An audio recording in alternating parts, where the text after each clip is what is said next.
आज के इस तफसीली जायजे में हम एक ऐसी नाकाबिले फरामोश और दिल दहला देने वाली कहानी की तह तक जाएंगे जो सच्चाई और धोखे के दरमियान मौजूद पर्दे को बिल्कुल चाक कर देती है। इस खोज का आगाज रात के वस्त में होने वाली एक इंतहाई सनसनीखेज और पुरस्कार मुलाकात से होगा जिसने एक नौजवान की जिंदगी को हमेशा के लिए बदल कर रख दिया। जरा सोचें, एक मामूली सा भूला हुआ चश्मा एक 5 साल पुराने कत्ल का राज कैसे फाश कर सकता है। कहानी शुरू होती है रात के पिछले पहर की खामोशी से। हमारा मरकजी किरदार ज़ावियार, जो हालात की वजह से मेडिकल की पढ़ाई अधूरी छोड़ चुका है, अपनी फार्मेसी पर तनहा खड़ा है। उसे बिल्कुल अंदाजा नहीं कि अगले ही लम्हे उसका सामना अपने उस खौफनाक माजी से होने वाला है जिसे वो बड़ी मुश्किल से दफन कर चुका था। तो बात शुरू होती है इस पुरस्कार रात की मुलाकात से, जो ज़ावियार के लिए निस्फ शब का एक कड़ा इम्तिहान बन गई। होता कुछ यूं है कि एक इंतहाई कमज़ोर, खस्ताहाल और बीमार सा बूढ़ा शख्स काउंटर पर आता है। उसके हाथ कांप रहे हैं और वो इंतहाई लजाजत भरे लहजे में दिल की बीमारी की कुछ खास अद्वियात मांगता है। उनकी कीमत पूरे 15,000 रुपए। आज के दौर में भी ये एक बड़ी रकम है और उन दिल की नायाब अद्वियात के बगैर बूढ़े की जान भी जा सकती थी। बूढ़े की जेब बिल्कुल खाली थी और ज़ावियार को यहाँ एक बहुत बड़ी माली कुर्बानी का फैसला करना था, क्योंकि ज़ावियार के जहन में एक ज़बरदस्त अंदरूनी कशमकश चल रही थी। उसके कानों में अपनी वालदा की वो वार्निंग गूंज रही थी कि छोटी बहन जोया की स्कूल की फीस की आखिरी तारीख बिल्कुल सर पर है और वो पैसे हर हाल में बचा कर रखने हैं। अब एक तरफ बहन का मुस्तकबिल था और दूसरी तरफ एक दम तोड़ता हुआ इंसान।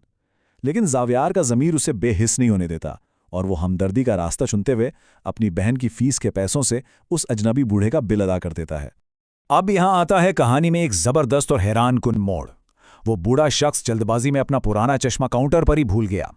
ज़ावियार जब चश्मा देने के लिए जल्दी से बाहर भागा तो सामने का मंजर देखकर उसके होश उड़ गए। वो लाचार बूढ़ा 1 करोड़ रुपए मालियत की चमकदार काली लैंड क्रूजर की पिछली सीट पर इंतहाई शाहाना अंदाज में बैठ रहा था। और सबसे बड़ी बात, इस गाड़ी की नंबर प्लेट थी LEA 786। ये कोई आम गाड़ी नहीं थी, ये बिल्कुल वही गाड़ी थी जिसने 5 साल पहले ज़ावियार के हैं इस 5 साल पुराने अलमनाक माजी की तरफ, जिसने एक हंसते खेलते खानदान का जवाल कर दिया। वो मखसूस नंबर प्लेट देखकर ज़ावियार के कदम वहीं जम गए और सांस जैसे गले में अटक गया। 5 साल पहले की बात है। ज़ावियार के वालिद अमानुल्लाह एक मल्टीनेशनल कंपनी में सीनियर ऑडिटर थे। उन्होंने करोड़ों रुपए का फ्रॉड पकड़ा था, लेकिन उससे पहले कि वो पुलिस स्टेशन पहुंचते उन्हें उसी काली लैंड क्रूजर ने जानलेवा टक्कर मार दी और तमाम ऑडिट फाइलें गायब कर दी गईं। दबाव में आकर पुलिस ने केस बंद कर दिया। ज़ावियार का मेडिकल कॉलेज छूट गया और सारा खानदान सड़क पर आ गया। और फिर अचानक सेठ कमाल नामी एक अमीर शख्स उनकी जिंदगी में आया। उसने ज़ावियार को अपनी मेडिकल चेन में नौकरी दी और वो उस खानदान का मसीहा बन गया। लेकिन अब वो खामोश नहीं बैठ सकता था। ये वक्त था चौंका देने वाले सच की तलाश का, और इसका वाहिद सुराग था वो चश्मा। इस काली लैंड क्रूजर ने ज़ावियार के अंदर इंतकाम की आग दोबारा भड़का दी थी। अब उसने एक जासूस की तरह तेजी से काम शुरू किया। सबसे पहले उसने छोड़े गए चश्मे का बगौर जायजा लिया, जिस पर शहर के एक बहुत महंगे ऑप्टिक सेंटर का लेजर मार्क और सीरियल नंबर दर्ज था। अगली ही सुबह वो उस दुकान पर गया और बड़ी होशियारी से खरीदार का पता निकलवा लिया। ये पता डिफेंस के एक इंतहाई पुरताइश बंगले का था। ज़ावियार फौरन उस बंगले पर पहुंचा और छुपकर अंदर का मंजर देखने लगा। और फिर सामने आया ड्राइवर का एतराफ और धोखे के 2 इंतहाई खौफनाक चेहरे। बंगले के अंदर जो कुछ ज़ावियार ने देखा वो किसी डरावने ख्वाब से कम नहीं था। रात वाला वो बीमार बूढ़ा शख्स अब ड्राइवर की यूनिफॉर्म पहने उसी काली लैंड क्रूजर को धो रहा था। ज़रा ज़ाहिरी शक्ल और हकीकत का फ़र्क देखें। इफ्तिखार, जो एक मजबूर भिखारी लग रहा था, दरअसल वो मुजरिम ड्राइवर था। और उससे भी बड़ी और तबाहकुन हकीकत, उस गाड़ी का मालिक यानी असल कातिल कोई और नहीं बल्कि सेठ कमाल था। जी हाँ, वही इंसान जिसे ज़ावियार का खानदान पिछले 5 सालों से अपना मसीहा समझता था। मसीहा और कातिल दरअसल एक ही शख्स था। ये सच जानने के बाद ज़ावियार ने शाम को इफ्तिखार का पीछा किया और इसे एक सुनसान गली में दबोच लिया। इफ्तिखार रो पड़ा और सारा सच उगल दिया। उसने बताया कि बेटी की शादी के पैसों के लालच में उसने अमानुल्लाह की गाड़ी को टक्कर मारी थी, लेकिन अब उसे दिल की आखिरी स्टेज की बीमारी हो चुकी है और सेठ कमाल ने उसे बेदर्दी से धक्के देकर नौकरी से निकाल दिया है। मौत को करीब देखकर उसका ज़मीर जाग उठा। वो ज़ावियार के पास सिर्फ ये देखने आया था कि क्या वो अपने बाप की तरह ईमानदार है, और जब ज़ावियार ने उसकी मदद की तो उसने जानबूझकर चश्मा वहीं छोड़ दिया ताकि ज़ावियार खुद सच तक पहुंच सके।